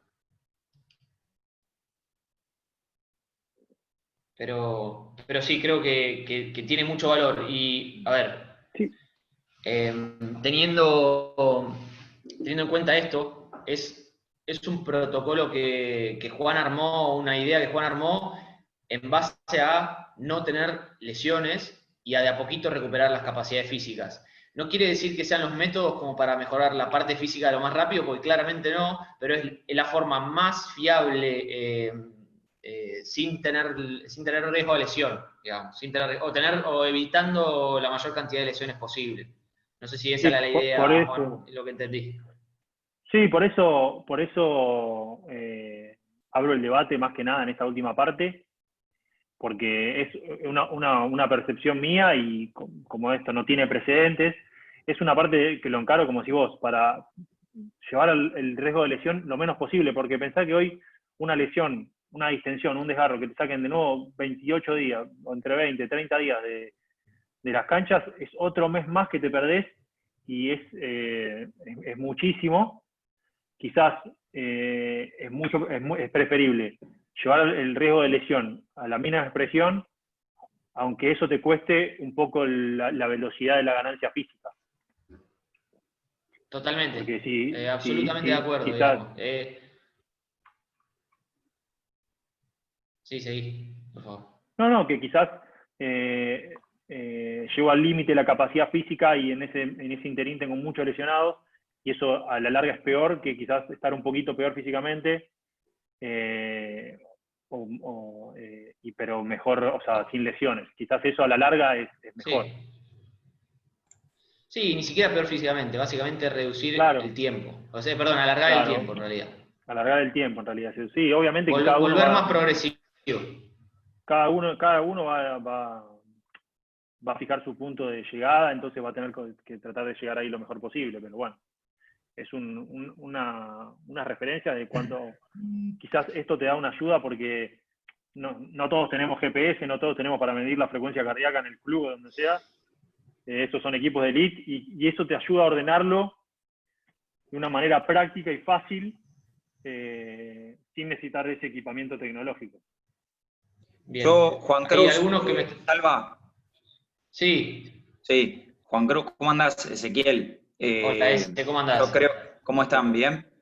Yo creo que está bueno el protocolo que vos proponés, pero también va a depender mucho del tiempo que nos den para trabajar. Lo ideal, obviamente, que lo que se está hablando, que son esas 6, 8 semanas que todos necesitamos para trabajar, yo creo que esos tiempos todavía nadie dijo nada, ¿viste? Entonces, el protocolo se va a basar directamente o básicamente en el tiempo que tengamos para trabajar los profes. Ahí es donde se va a generar la inquietud de cómo volvemos y cuáles van a ser los tiempos de trabajo, cuántas semanas de trabajo vamos a tener, qué tipo de formato va a tomar el campeonato que vamos a jugar. Yo te hablo, por ejemplo, del campeonato que nosotros estamos jugando, que es el de la B Metro, que todavía no hay forma de cómo se va a reanudar, ¿me entendés lo que te digo? Entonces, La idea es volver, siempre la base nuestra de los profes es obviamente terminar la pretemporada sin ningún tipo de lesiones, siempre prevenir más que curar, pero yo creo que va a depender mucho del tiempo de trabajo que tengamos para trabajar. Ahí es donde se abre el debate.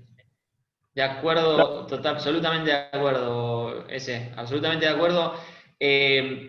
De todas maneras, ahí es hacer el cálculo y fijarse. Realmente, bueno, no sé si alguno estuvo viendo con lo que pasó. La primera liga que volvió fue la Bundesliga y tuvieron más o menos el tiempo que vos estás hablando, 6 a 8 semanas de entrenamiento, y menos, creo que fueron 6 de entrenamiento previo a la competencia. Y si hablamos de números exactos, el otro día los repasamos con Juan Cruz, de 0,2 en incidencia de lesión pasaron a 0,8, o sea, se cuadruplicó la cantidad de lesionados por fecha. Entonces, bueno, por eso, ahí el riesgo, hay que ver qué riesgo quiere asumir cada uno y eso lo va a terminar armando cada uno. Por eso el planteo es absolutamente subjetivo o podés llegar menos preparado a la primera fecha, o podés llegar más preparado, pero con la mitad de los jugadores. Digamos, la realidad es que después hay que hacer una cuenta exacta, pero hay que ver qué riesgo podés asumir. Perfecto. ¿Estás de acuerdo, Juan, con la respuesta? No, obviamente, yo estoy totalmente de acuerdo con lo que dice ese. Como decía antes, cada uno se pone su fecha, o sea, su punto de llegada y va a tratar de hacer, o sea, hacer el mapa lo mejor posible, lo mejor que considere. Por eso, lo más interesante de esto es el debate y que podamos debatir cómo vemos y la opinión de cada uno. Y también difiere mucho si es fútbol profesional, porque ahí va a estar en juego otras cosas, como dices, Acassuso es fútbol profesional y van a entrar en juego otras cosas y quizás vas a tener que arriesgar más. Y distinto es un club de fútbol amateur, que en realidad lo que tenés que priorizar es tener menos lesionados y no la condición física propiamente de fuerza y resistencia quizás, porque en definitiva no vivís de eso. Ahora, si es un fútbol profesional, sí vas a tener que arriesgar más y jugar más con variables, y bueno, y ahí entra la cabeza de cada uno y cada uno como se lo imagine y como lo diseñe. De acuerdo, absolutamente de acuerdo. Ahí Lucas pregunta si los metros cuadrados a trabajar los tomaste de la fórmula del Parlevas. Sí. Esos son. Sí, Luqui. Sí, ahí están los. Perfecto. Bueno, sí, ese creo que nada, es para volver a debatir y cuando llegue la vuelta nos vamos a tener que pelear a ver cómo vamos a planificar los trabajos en Acassuso. Bueno, creo que no queda ninguna duda sobre el tema. Esto de las cargas internas, de todas maneras, ahora lo que va a hablar Juan Cruz ahora, me parece fundamental para seguir manejando esto y ver cómo estamos manejando los entrenamientos de la vuelta al campo. Si querés hacer una explicación cortita, Juan, que ya vamos 1 hora y media, la gente debe estar un poco cansada. Yo por mí me quedo toda la tarde. Hago un poquito una explicación básica de lo que es esto, que habla un poquito de las cargas internas. Como sabemos, las cargas externas, que son los pesos que levantamos, los metros que corremos, todo eso es bastante más fácil de medir porque tenemos un registro, pero sobre todo en esta etapa de aislamiento, las cargas internas van a ser importantes porque cada uno hizo una cuarentena o un aislamiento diferente. No es lo mismo el que tenía una casa y pudo quizás correr un par de metros, o el que vive en un departamento y corrió menos, o se pudo desplazar menos. Entonces, va a ser muy importante esto de las cargas internas. ¿Qué son las cargas internas? Ese es este RPE, que va de 0 a 10, y le asigna una descripción a cada número. 10 sería el máximo de intensidad del entrenamiento, y 0 sería un descanso, ¿no? Entonces, esto es una escala que se hace 30 minutos después del entrenamiento. Tiene los mejores resultados cuando se hace ahí. Y lo que te da es una percepción del esfuerzo que le costó al jugador el entrenamiento. Esto que hacemos lo multiplicamos por la cantidad de minutos de sesión que tenemos. Entonces eso nos da un valor X. Por ejemplo, si nos cansó 5 y entrenamos 40 minutos, nos dieron 200 unidades arbitrarias. Ponele que la semana, todos los días de la semana fueron iguales y entrenamos 5 días, generamos una carga arbitraria, unas unidades arbitrarias de 1000 en la semana. Esas unidades arbitrarias son la carga aguda. Vamos a hacerlo simple. Bueno, acá está el ejemplo que les daba. Y supongamos que las tres previas semanas entrenamos eso, siempre entrenamos 1000 y la última semana entrenamos 1000. Las 3 cargas anteriores son las cargas crónicas, que son la suma de las 3 semanas dividido 3 porque son 3 semanas. Eso nos da una carga crónica y la carga de la última semana que entrenamos es la carga aguda. Si siempre entrenamos 1000, obviamente no vamos a ir ni para atrás ni para adelante. O sea que deberíamos aumentar la carga semana a semana para ir mejorando. ¿De qué nos sirve esto? Porque está estudiado que estas cargas internas, cuando nos dan, cuando esa relación que teníamos de la carga crónica, a la semana siguiente aumentamos un 50%, o sea que si veníamos haciendo 1000 y hacemos arriba de 1500, nos vamos a ir a esta zona de 1500 para arriba, a esta zona donde estamos en una zona de mucho riesgo de lesión. ¿Qué quiere decir que nos vamos a lesionar? No, no quiere decir no vamos a lesionar, pero estamos en mucho más riesgo. Las cargas ideales son cuando se manejan entre 30% más o menos, 25-30% más que la semana previa, o sea que esta semana entrenamos como mucho 25 o 30% más que la semana pasada, o si es una semana más de descarga, tengo que trabajar el 80%, o sea, el 0,8, o sea, un 20% menos de lo que trabajé la semana pasada. Eso sería como una zona de bajo riesgo. ¿Quiere decir que no nos vamos a lesionar? No. Puede ser que nos lesionemos, pero vamos a tener mucho menos riesgo. Si nos entrenamos mucho, véanse que la curva empieza a subir de nuevo. O sea, manteniéndonos en esos parámetros, entre 80% y 130% sería, es cuando nos mantenemos en una zona segura. Yo creo que es la que debemos trabajar en esta vuelta después del aislamiento. Obviamente que a veces, si generamos cargas mayores, las recompensas van a ser mayores.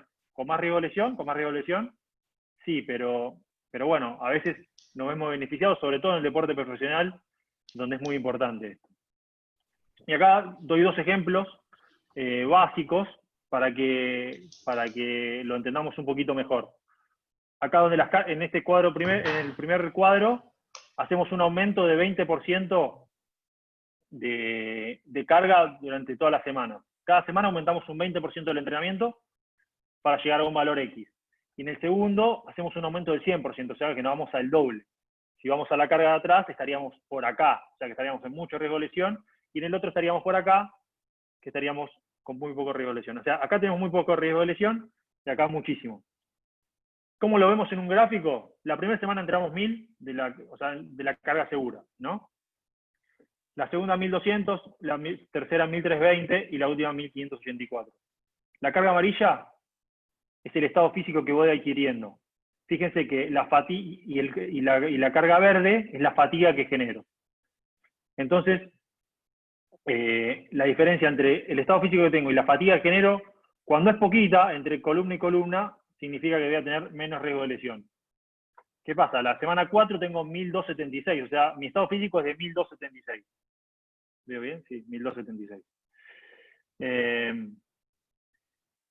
Y en el segundo ejemplo, que es una carga del 100% todas las semanas, o sea que voy a estar en mucho riesgo de lesión, arranco con 1000, igual que arranqué en la primera semana de la carga segura, y a la semana 4 tengo 2500, o sea, tengo el doble de estado físico. Pero si ven, las 2 columnas se separan muchísimo. Entonces, todo esto es el riesgo de lesión que tengo.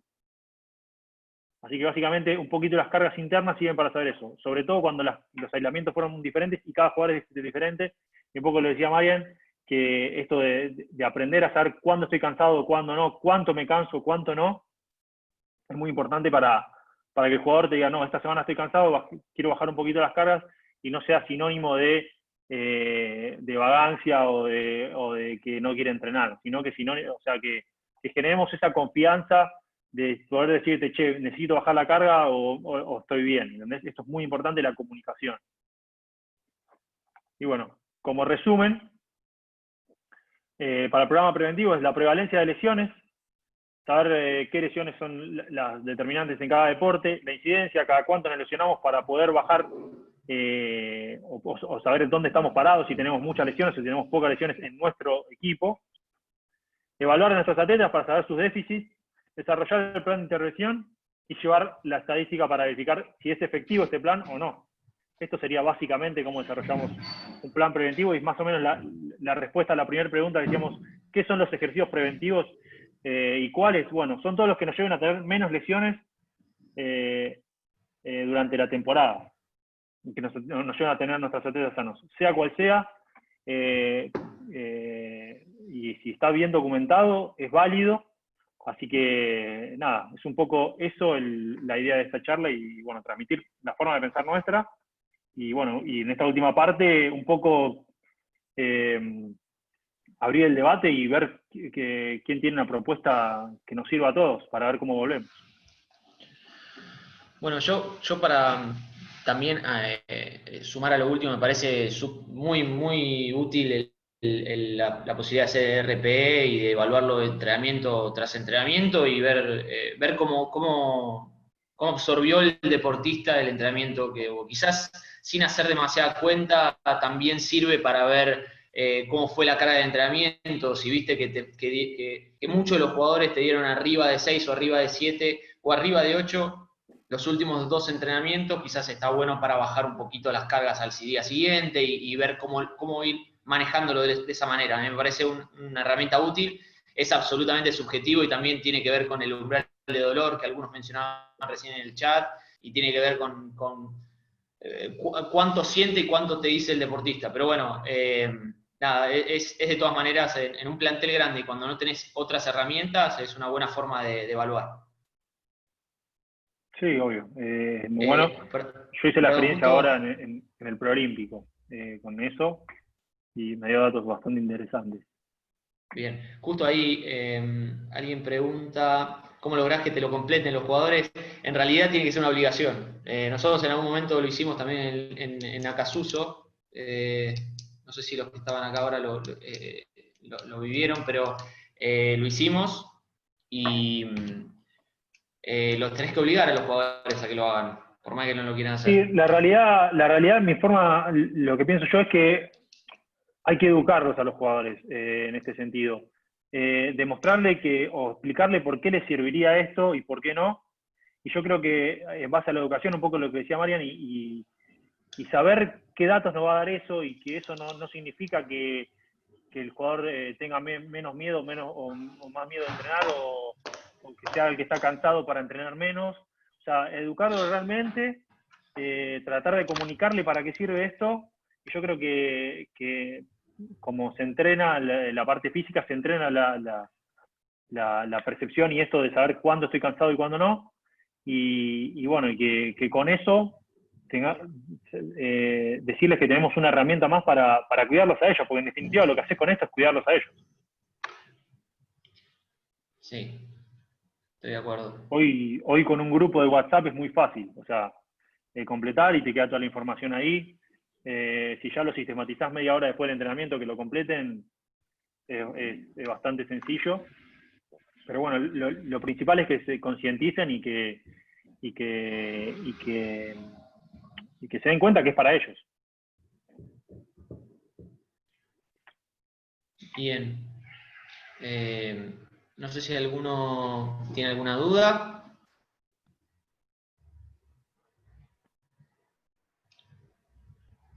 Sí, ahí como dice Mati, que lo habíamos hecho en algún momento en el club,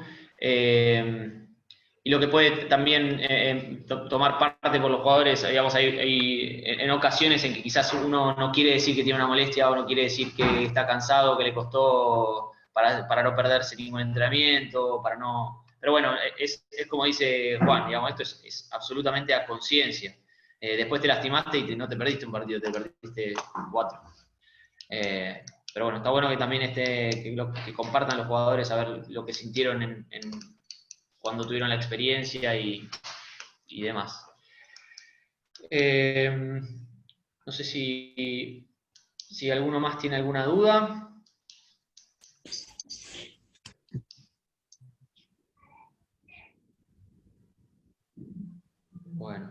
Juan, ¿vos quedó algo más? No. Agradecerle por el tiempo. Bien. Bueno, ahí levantó la mano Jorge Barrera de nuevo. Jorge, habilitate el micrófono. Ahí lo habilitamos. ¿Me escuchan? Sí, Hola. ahí Sí, estamos. perfecto. ¿Me escuchás, Salva? Perfectamente. Sí, Juan, quizá, no sé si en Acasuso yo lo diría que te aporta mucho si el club o la institución puede tener un ecografista que esté muy orientado a lo que es la parte de lesiones tendinosas, que eso también te ayuda mucho en estas situaciones.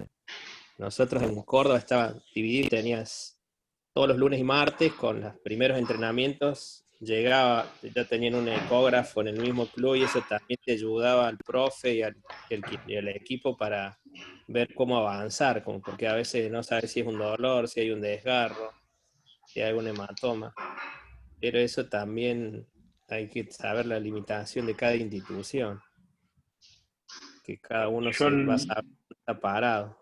No sé yo vos, nosotros la, yo vos nosotros la capaz suerte tenemos, no sé si sigue con Juancito Alejandro, Bernasconi. claro. Sí, yo trabajo con Juan Bernasconi, que es trabaja en el grupo de Alejandro Rolón. No sé si Rolón, sigue en la sí. charla.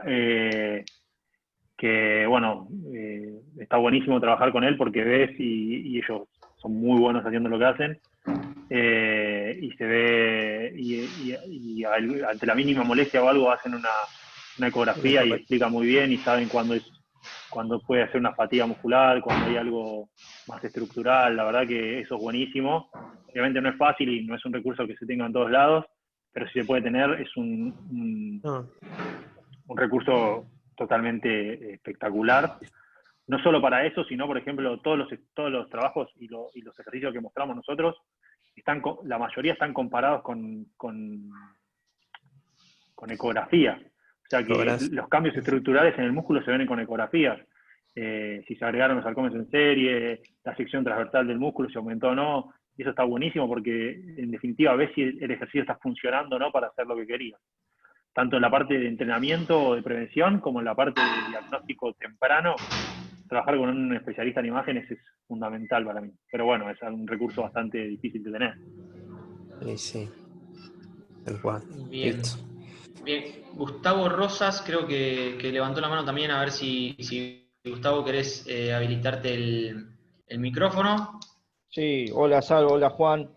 Hola, ¿qué tal? También lo que habían dicho, yo trabajo en Estudiantes de Buenos Aires y habitualmente el diagnóstico por imágenes solemos solicitarlo, por ejemplo, a Damián Couto, que es uno de los que trabaja también en el equipo de Rolón, y es alguien que desde la perspectiva de una ecografía te permite tanto en el momento de diagnosticar el tipo y el grado de lesión muscular, también inclusive su evolución y el proceso de cicatrización para luego progresar a lo que es el trabajo de ejercicios.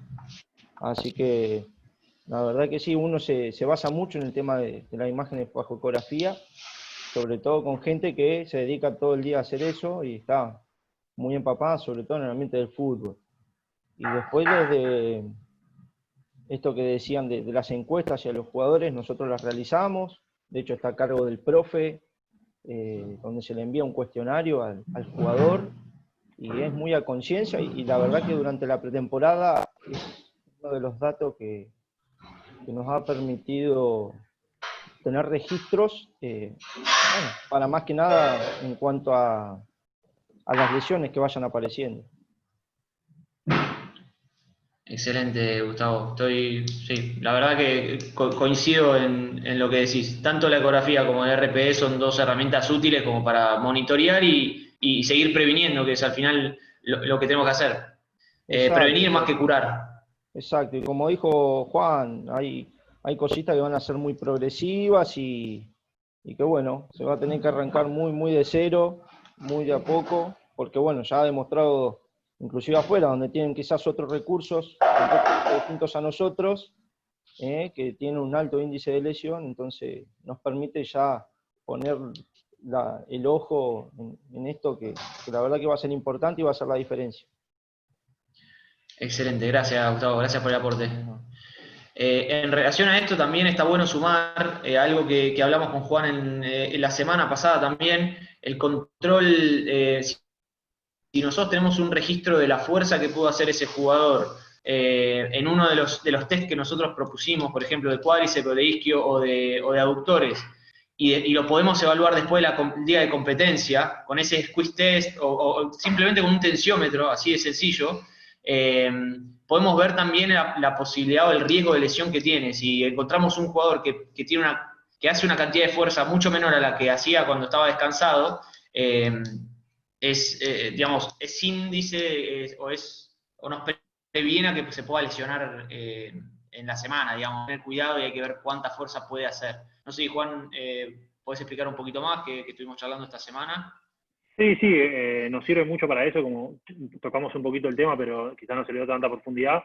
También a la evaluación de pretemporada o la evaluación inicial nos sirve para eso, para ver cuando, aparte de la fuerza y su evolución, ver cuándo este jugador está perdiendo fuerza. Generalmente, después de las competencias, 48 horas después se evalúa, porque ya la fatiga aguda se fue, y aparece y queda la fatiga neuromuscular.